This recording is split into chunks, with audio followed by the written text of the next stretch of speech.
Okay. Dear student, good morning all of you. आज का हमारा यह विषय विशेष तौर पर master of library and information science के विद्यार्थियों के लिए बहुत ही उपयोगी सिद्ध होगा, क्योंकि इस वीडियो के माध्यम से हम विद्यार्थियों को यह बताने का प्रयत्न करेंगे कि हमारे भारतवर्ष में 3 महत्वपूर्ण पद्धतियां हमारे पुस्तकालय वर्गीकरण के क्षेत्र में अपनाई जाती हैं। Dewey decimal classification, colon classification और तीसरी यूनिवर्सल डेसिमल क्लासिफिकेशन। आज हमारी चर्चा का जो मुख्य विषय होगा वह होगा कि भारत के पुस्तकालय एवं सूचना केंद्रों में यूडीसी का क्या उपयोग है, क्या महत्व है एवं इनकी क्या भूमिका है। यह ज़रूर हमारा एक प्रैक्टिकल बेस्ड पेपर है, लेकिन कुछ हमारी व्यवस्था है कि हम ब्लैक बोर्ड का इस्तेमाल आप लोगों को समझ नहीं कर पा रहे हैं, लेकिन हम इसके व्यवहारिक पक्ष को सैद्धांतिक रूप में आपको समझाने का प्रयत्न करेंगे। यह हमारी वर्गीकरण पद्धति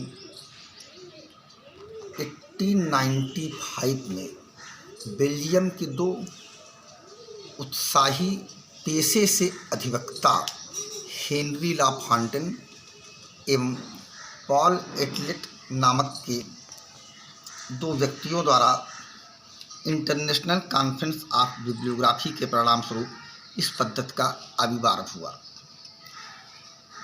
यह पद्धति देखा जाए वास्तव में तो डेवी डेसिमल क्लासिफिकेशन का एक अंतर्राष्ट्रीय विस्तार एवं अनुप्रयोग है।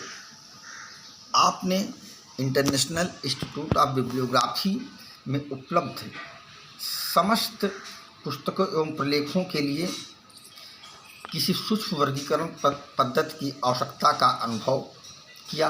उन्होंने मेलविल डेवी से अनुमति प्रदान कर उन्हें संशोधित कर एक नवीन पद्धति विकसित करने का निर्णय लिया। इसके लिए डेवी महोदय से निर्देश प्राप्त करने के बाद एक नवीन वर्गीकरण पद्धति यूडीसी का प्रथम संपूर्ण अंतर्राष्ट्रीय संस्करण 1905 ईस्वी में मैनुअल दे रिप्रेक्टिव बिब्लियोग्राफिक यूनिवर्सल नाम से प्रकाशित हुआ, जो डीडीसी के 5वें संस्करण पर आधारित था। अब तक इसके कुल 7 संस्करण प्रकाशित हो चुके हैं, 4 पूर्ण एवं 3 संक्षिप्त संस्करण।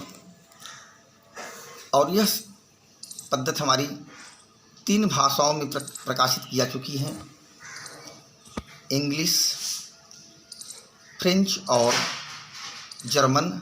और आज के वर्तमान समय में इसका ऑनलाइन संस्करण भी उपलब्ध है।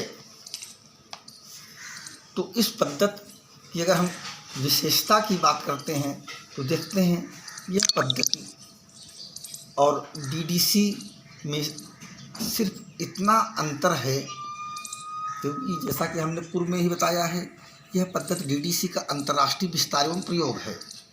यहाँ हम डीडीसी में ज्ञान जगत की अगर एक कोई भी इकाई है, मान लीजिए हम रिलीजन की बात ही करते हैं, तो उसमें हम रिलीजन कोनोटेशन हमें डीडीसी के शेड्यूल में प्राप्त होता है 100।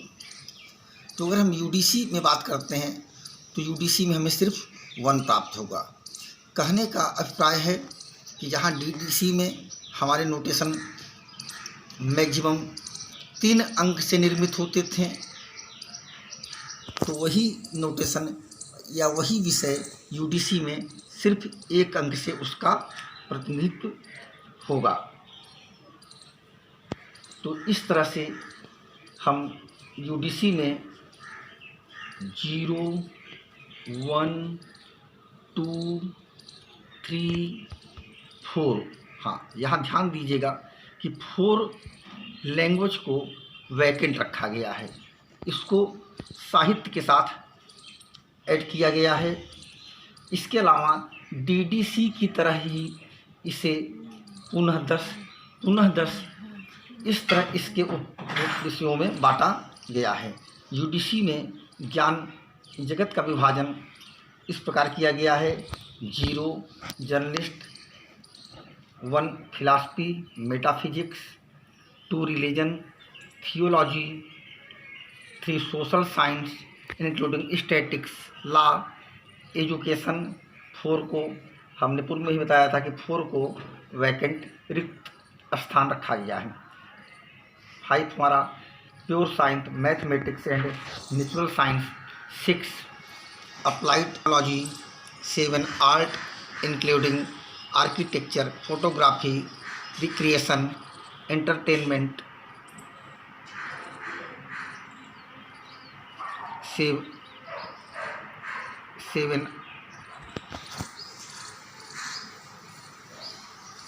8 लैंग्वेज लिंग्विस्टिक लिटरेचर।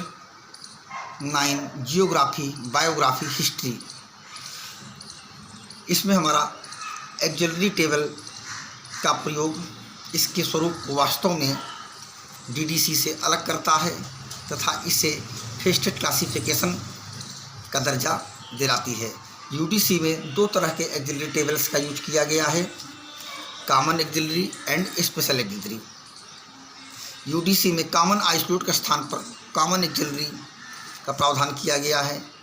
इसमें कॉमन एक्सिलरी का प्रयोग इस तरह से किया गया है जैसे इक्वल का लैंग्वेज के लिए, 0 का फार्म के लिए, 1/9 का प्लेस के लिए। इस तरह से इसमें विभिन्न प्रकार के नोटेशन का प्रयोग एक्सिलरी के लिए किया गया है। इसका सेकंड पार्ट देखते हैं तो अल्फ़ाबेटिकल सब्जेक्ट इंडेक्स यूजीसी का सेकंड पार्ट है। इसको 1988 में प्रकाशित किया गया था। यह वास्तव में कंप्यूटर जनरेटेड एक इंडेक्स है जिसे पार्ट 1 के सिस्टमेटिक टेबल से लिया गया है। इसमें विषयों को वर्णानुक्रम में व्यवस्थित किया गया है, साथ ही काफ़ी संख्या में समानार्थी शब्दों का भी उपयोग किया गया है। और इसकी विशेषताओं पर अगर हम बात करते हैं तो इसमें भी यूडीसी का में संपूर्ण ज्ञान जगत को डीडीसी के 10 मुख्य भागों में बांटा गया है। और यूडीसी में एक्सिलरी टेबल का प्रयोग ही इसके स्वरूप को वास्तव में डीडीसी से अलग करती है तथा इसे फेस्टेड क्लासिफिकेशन स्कीम का दर्जा दिलाती है। और इसमें विभिन्न प्रकार के संयोजी चिन्हों का भी समावेश किया गया है, जैसे लगातार मेन क्लास को जोड़ने के लिए प्लस का, अलग अलग मेन क्लास को जोड़ने के लिए स्ट्रोक का, संबंधित मेन क्लास जोड़ने के लिए कोलन का, सबऑर्डिनेट मेन क्लास को जोड़ने के लिए स्क्वायर ब्रैकेट का, नॉन यूडीसी नोटेशन का प्रयोग के लिए एस्ट्रिक, डायरेक्ट अल्फ़ाबेटिकल स्पेसिफिकेशन के लिए A/Z। और यह पद्धति हमारी पूर्ण रूप से मिक्स नोटेशन पर आधारित पद्धति है, जिसमें एक नहीं विभिन्न प्रकार के योजक चिन्हों, कैरेक्टरिस्टिक्स, डिजिट्स का प्रयोग किया गया है। तो यह यूडीसी हमारा आज के भारतीय पुस्तकालयों के संदर्भ में विशेष तौर पर स्पेशल लाइब्रेरीज के लिए यह बहुत ही उपयुक्त प्रणाली मानी जाती है एवं इनका प्रयोग उन पुस्तकालयों में अधिक से अधिक करने से हमारे विषयों का व्यवस्थापन बहुत ही अच्छे ढंग से हम फलकों में पुस्तकों को अरेंज कर सकते हैं। अगर आपको यह वीडियो हमारा पसंद आया हो तो लाइक और सब्सक्राइब जरूर करें। Thank you so much.